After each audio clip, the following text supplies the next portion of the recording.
ایک school teacher پر ایسی کیا مشکلات پیش آئیں کہ وہ ٹیچر سے گنڈا گرد بن گیا؟ پولیس اور جرائم پیشہ لوگوں میں دوستانہ مراسم کیوں؟ عنایت اللہ کے قلم سے نکلا ایک بہت ہی خوبصورت ناول ہیرے کا جگر، جس میں جرم و سزا کی پراسرار اور ہیبت ناک دنیا کے حیرت انگیز حقائق پر مبنی داستان۔ کہانی کی طرف بڑھنے سے پہلے ہمارے چینل کو سبسکرائب کریں اور ساتھ بیل کے آئیکن کو پریس کریں تاکہ ہماری ہر نیو آنے والی ویڈیو آپ تک بآسانی پہنچ سکے۔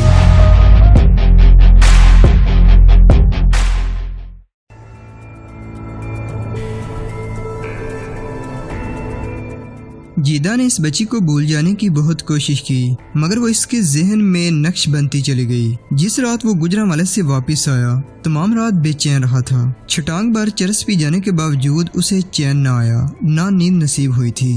مرغ اذانیں دے رہے تھے تو وہ ڈائری کھولے بیٹھا تھا۔ کچھ دیر سوچنے کے بعد اس نے لکھا، 15 جنوری 1957، میرے سینے میں ایک گمشدہ بچہ رو رہا ہے۔ 25 برس پہلے میں نے اسے مار دیا تھا اور خود آرام سے جی رہا تھا۔ ایک معصوم بچی نے اسے پھر زندہ کر دیا ہے۔ منی کو اس کے ماں باپ کے حوالے کر آیا ہوں، اسے کس کے حوالے کروں؟ میری قوت اپنی ہی کمزوری میں دم توڑ رہی ہے، کسی کے خون کی ضرورت ہے۔ کراچی کا ہنگامہ اور شور ابھرتے سورج کے ساتھ بڑھ رہا تھا۔ جیدہ پر تکلیف دہ سی غنودگی طاری تھی۔ اس نے ایک بار پھر سونے کی کوشش کی لیکن آنکھ نہ لگ سکی۔ اٹھ کر دوسرے کمرے میں جھانکا۔ منا، ٹیپو اور بادل گہری نیند میں سو رہے تھے۔ برآمدے میں 3 نوعمر لڑکے کمبلوں میں لپٹے پڑے تھے۔ وہ جیدہ کے نئے شاگرد تھے۔ اس نے پاجامہ نما پتلون کی جیب میں ہاتھ ڈالتے ہوئے ایک لڑکے کو پاؤں کی ٹھوکر سے جگایا اور دور پہ اس کی طرف پھینک کر کہا، یہ لو روٹی کھا لینا اور آج چھٹی کرو، اور باہر نکل گیا۔ وہ اس طرح فٹ پاتھ پر سر جھکائے چلا جا رہا تھا جیسے کسی بوجھ تلے دبا ہوا ہو۔ وہ بے دھیان جا رہا تھا۔ اسی کیفیت میں بالی کے کوٹھے پر پہنچ گیا، جو اپنے کمرے میں بے حس لاش کی طرح پڑی تھی۔ اس کا دلال جاگ رہا تھا۔ اس نے جیدہ سے کہا، اسے نہ جگائیے، رات بھر دھندا کمایا ہے۔ جیدہ کچھ کہے بغیر آگے بڑھا اور فرش پر بچھی ہوئی دری پر لیٹ گیا۔ فوراً ہی اس کی آنکھ لگ گئی۔ اس کی آنکھ کھلی تو شام کا دھندلکا گہرا ہو رہا تھا۔ اس کے اعصاب ٹھکانے آ چکے تھے۔ اسی رات ٹیپو نے اسے بتایا تھا کہ ایک مال ہے بہت سستا۔ جیدہ کہہ چکا تھا کہ آئندہ یہ کاروبار بند کر دیا جائے، لیکن ٹیپو نے اسے مجبور کر دیا کہ ایک جھلک دیکھ لو، اور وہ رضامند ہو گیا۔ چنانچہ اگلی شام کو ایک 18 سال حسین و جمیل لڑکی اس کے ہاتھ آ گئی تھی۔ اس کا نام ناز تھا اور وہ تعلیم یافتہ لڑکی تھی۔ ناز حیدرآباد سندھ کے ایک متوسط گھرانے کی لڑکی تھی۔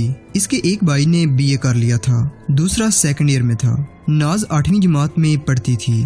گریجویٹ بھائی کو اچھی ملازمت مل گئی اور بڑے لوگوں میں اٹھنے بیٹھنے لگا۔ حادثہ یہ ہوا کہ اس نے انگریزی تعلیم، اچھی ملازمت اور اونچے درجے کی سوسائٹی سے مغرب پرستی کے اثرات قبول کیے، جنہوں نے اس کی مشرقیت کو ختم کر دیا۔ اسے زندگی میں پہلی بار محسوس ہونے لگا کہ اس کا خاندان دکیا نوسیت کے اندھیروں میں پڑا ہے۔ کالج کے دوران اس کے شب و روز کا چکر گھر سے کالج اور کالج سے گھر تک محدود تھا، لیکن اس کے سامنے اب حدود نہ تھی۔ وہ دوستوں کے گھروں میں جانے لگا۔ اس نے وہاں ریڈیو اور صوفے دیکھے، ریشمی پردے دیکھے اور دوستوں کی نیم اریا بیویاں، سالیاں اور بہنیں بھی دیکھیں۔ نائلون کی اوٹ سے جانکتے ہوئے پرشباب نسوانی آزاد دیکھے اور فیشن زدہ مسکراہٹیں دیکھیں۔ وہ ان کے قریب پہنچا اور ان سے متعارف ہوا۔ اس کے برعکس اس نے جب کبھی اپنے گھر کو دیکھا تو جھینپ گیا۔ اس کی بہن اور ماں برقعے میں باہر نکلتی تھی، پردے میں رہتی تھی۔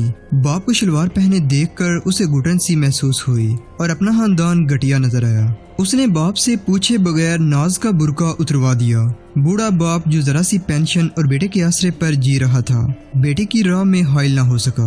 وہ اس کجروی کو ناپسند کرتے ہوئے بھی مزاحم نہ ہوا۔ اب دونوں بھائی مشرقیت کو ختم کرنے پر تلے ہوئے تھے، جسے وہ اپنی پسماندگی کا باعث سمجھتے تھے۔ ٹھہرے سلجھے انداز میں پروکار زندگی بسر کرنے والے کنبے کی بھاگ دوڑ انہوں نے اپنے ہاتھ میں لے لی۔ بڑے بھائی نے بازار جا کر sofa set, radio set, dinner set اور ٹی سیٹ کی قیمتیں پوچھی تو اسے یوں لگا جیسے ایک دھماکہ ہوا ہے، اور اس دھماکے نے اسے مغرب کی چمک دمک سے اٹھا کر وہیں پھینک دیا ہے۔